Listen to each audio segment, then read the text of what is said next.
Now, one of the biggest problems we are facing in this country is the fact that we've left almost everything in the hands of politicians. And because politicians are politicians, they've taken advantage of that. And now they control discussions and narrative around any other issue in this country. And that's why in this country today, we have a serious matter like revenue allocation formula. And the discussions and the narrative around it is now being controlled by members of parliament, by senators, and by politicians. If you are from a serious country, that discussion today would actually be led by intellectuals, so that David Ndii would be on one side, for example, and someone else on the other side, explaining why they should retain the old formula, or why they should use the new formula, or just to provide a solution. But we are in Kenya, and Kenya, politics is the order of the day. And today I want us to discuss this revenue allocation formula, and why I strongly believe that if President Uhuru Kenyatta and Raila Odinga are not careful, it's going to mark the end of the handshake. But before we do that, if you are watching this video for the first time, I want you to take a second or two. And click the subscribe button now, so that next time we produce a video like this, you get notified. Now, back to the main issue. Yesterday, so many things happened in the political scene. Irungu Kangata, who is the majority whip at the Senate, made a very interesting statement. And in his statement, Irungu Kangata suggested that on Tuesday, if senators will not pass the revenue allocation formula at the Senate, then there will be no Building Bridges initiative. This coming Tuesday, we have decided as government to bite the bullet, to take the revenue sharing formula proposal before the Senate.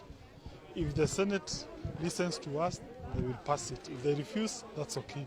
But we shall ensure we shall bite the bullet on Tuesday. We shall not negotiate any further. And it means there will be no further adjournment. We shall meet on Tuesday, we finalize this issue. And the reason is, we have tried to pass this thing for 5 times. All of them have failed. And the reason is because some people are still insisting more negotiations. But now we have decided we need to settle this discussion because counties are suffering. If for any reason that proposal will be defeated, then those of us who support His Excellency, we shall know there's no need for BBI.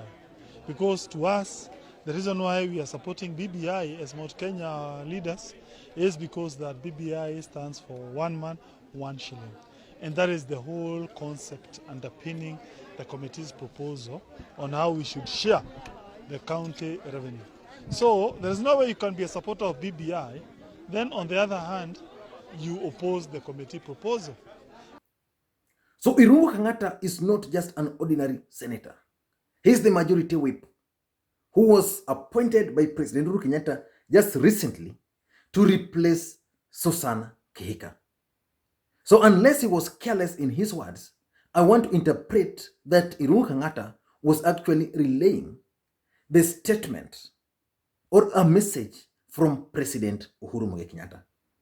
And then later on, I also bumped on another video by Moses Kuria. Moses Kuria is known to be a key Tanga guy in central Kenya. But on this particular matter, Moses Kuria was suggesting that the ODM party is actually the one which is blocking that particular bill. And if you listen to Moses Kuria very briefly, because I don't know whether I'm going to repeat this, then you find Moses Kuria contradicting himself. Because in Moses Kuria's statement, he's suggesting that Jubilee as a political party controls 28 senators. And that they only need 24 senators to pass this bill. So the question is, if they control 28 senators and only need 24, why are they bothered by ODM or with ODM? Listen to Moses Kuria. Mswada ya vile watu watagawiwa pesa. Sisi tukaungana na rais wetu na serikali. Kila mtu tukasahau kama tuko na tofauti ya kisiasa, tukaweka sheria inasema pesa igawe kulingana na wingi ya watu, isigawiwe miti ama wanyama. Kama Kiambu tuko wengi, tuongezewe pesa. Kwingine ambako hakuna watu wengi, ipunguzwe huko, tuletewe huku, sababu hata sisi sio watoto wa paka. Na rais wetu tukaungana tukasema namna hiyo. Huko bunge ya Senate tuko na kaunti, chama ya Jubilee iko na kaunti 28. Kupitisha hii mswada ilikuwa inahitaji kaunti 24. Kwa hivyo tulikuwa sawa tukapitisha. Wale watu ambao wamepinga hii mswada ni watu wa ODM. Tunasema hii handshake is fake. It is fake. Because hii ndio jaribio. Hii ndio test kubwa kama kuna handshake. Kama kuna handshake, kwa nini Raila Odinga ameambia maseneta wake waangushe hii sheria? Tusipewe pesa sisi. Ni kuonyesha ya kwamba Raila mpango yake ilikuwa sisi tufukuzwe, aachwe na Uhuru, halafu amgeuke. Na nilijua tu atamgeuka. And just to point out, Moses Kuria is just playing politics with this matter. Because the fact of the matter is that the senators opposed to this matter are not necessarily ODM senators. One of the guys leading the rebellion is the Tharaka Nithi Senator Kithure Kindiki. And most of other senators from the marginalized communities or the pastoralist communities who supported the Deputy President William Samoei Ruto specifically. And then it didn't end there. It didn't end there. Susan Kihika, another known Tanga operative, made the following statement. Let me just read for you. Some guy kicked out his wife and kids and moved in with another woman and her kids. Now he needs the family support to accomplish a task. His new family has refused to help.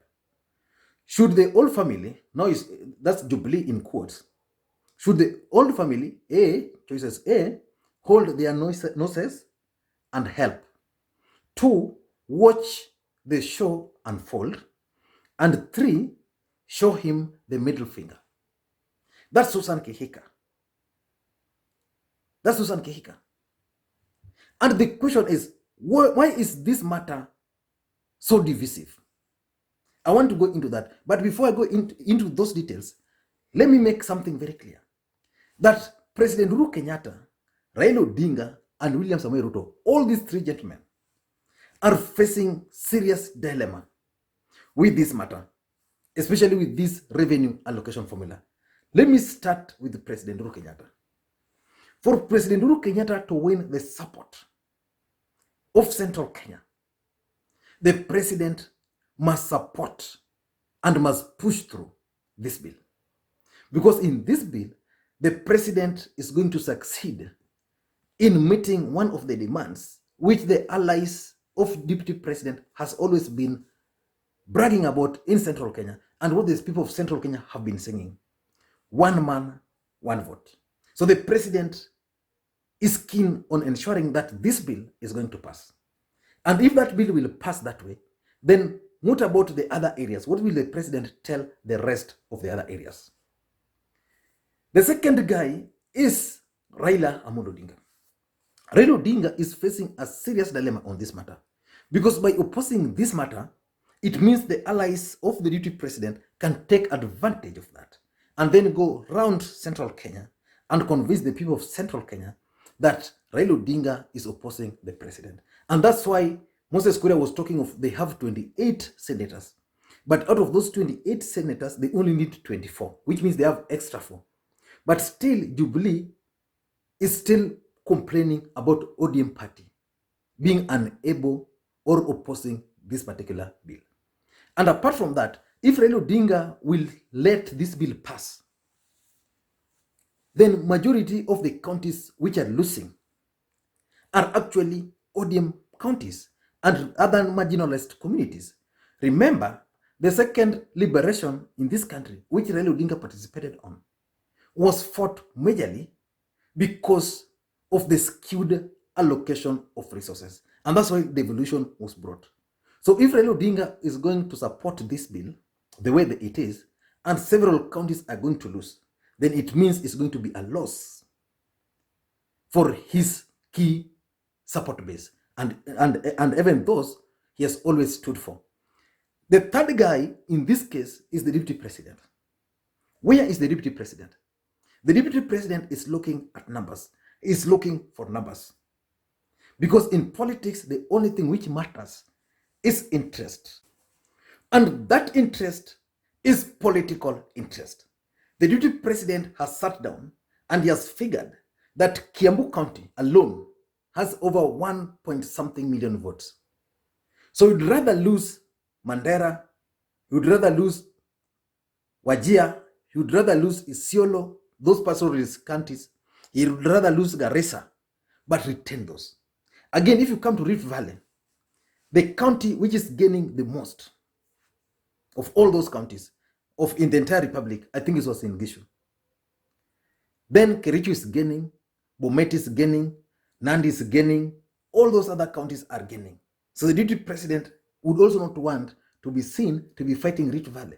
So he want to retain that, because if he tries that, Gideon Moi might come up and say, no, this thing cannot pass.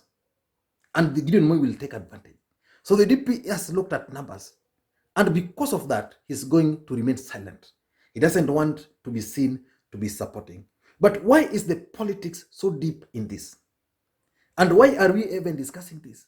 And personally, I strongly believe that if you were a serious country, technocrats would have been the guys discussing this matter. Why am I saying so? Let us look at the figures. Let us look at the figures. How are these counties losing? Wajir County is losing 1.94 million. Are you getting that? That's huge. Mandera is losing 1.87 billion. Garissa is losing 1.28 billion. So if you take those northeastern counties, they're losing close to 5 billion. Losing close to 5 billion.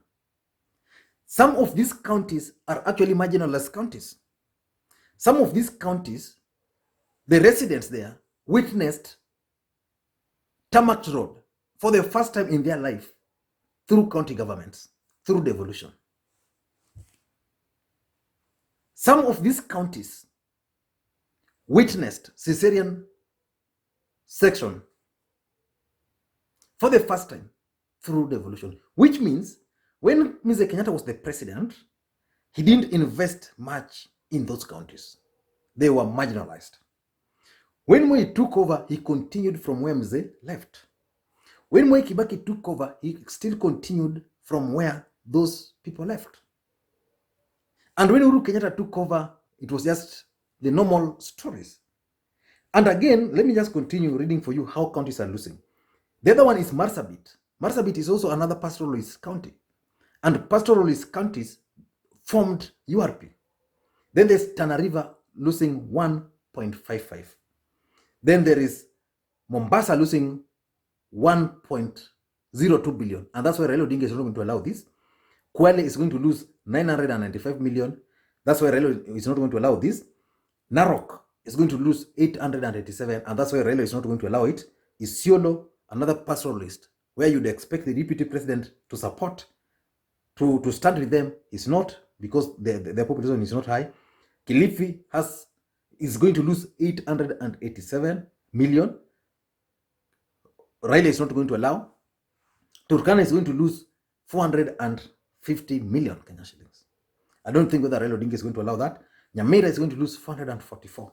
Tana River, another ODM county, going to lose 388 million.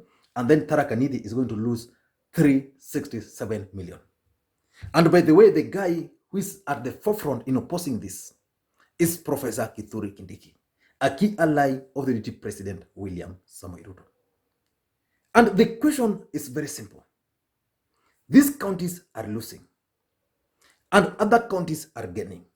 And as a matter of fact, the previous formula also, some counties lost. the big counties. So the main issue about all this is about the formula. And this is what the technocrats and intellectuals should actually sit and explain to Kenyans. How is it benefiting? For example, I was asking myself, if you have 20 people getting sick, 10 from Kiambu County, 10 from Mandera County, spread across, and these guys have 500 bob each, just to go get basic medicine, maybe malaria test. After those malaria tests, then they are giving anti-malarials, and then they go home, they pay. Which people or which group of people do you think are going to be disadvantaged? In my view, the people of Mandera. Why? Because the chance that a person coming from Mandera would not get a nearby dispensary are so high. The chance of someone from Mandera walking like even for 2 days to get to the nearest facility, health facility, are so high. And again, if you come to Kiambu, the other truth is this allocation, it has to be done fairly based on all these other factors. If it's about population, let it be on population. If it is about the size of the land, let it be. Because the old formula was using, in the old formula, they used the size of the land to allocate resources. In the new formula, because they claim that services are to the people, then again, it's okay. But how are we going to bridge that gap between marginalized and not marginalized? For example, in the current development, Thika Road is being extended all the way to Murang'a. I don't know whether we have such kind of mega projects in Garissa or in Mandera. I don't know. But we must agree that this formula is going to divide this country. And the reason why Irungu Kangata was speaking the way he was speaking is because of politics. Irungu Kangata is working on behalf of the president. He wants to appeal to the emotions of the people of Central Kenya. Apart from that, he wants to blackmail the ODM supporters and also the marginalized communities to support. This country does not belong to one community. And the rest of the community also should not gang up against one community. Today, when we talk of one man, one vote, and specifically on this revenue allocation, Kenyans are focusing more that the people who are going to gain more are Kikuyus, which is not the case.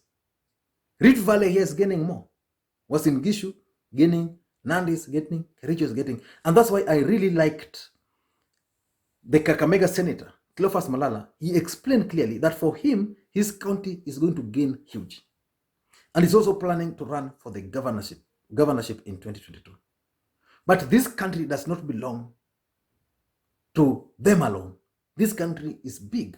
And therefore, because the country is big, they must agree on how best to share this particular revenue. I don't understand specifically why the president is so much keen and unmoved, because what these other guys are saying is simple.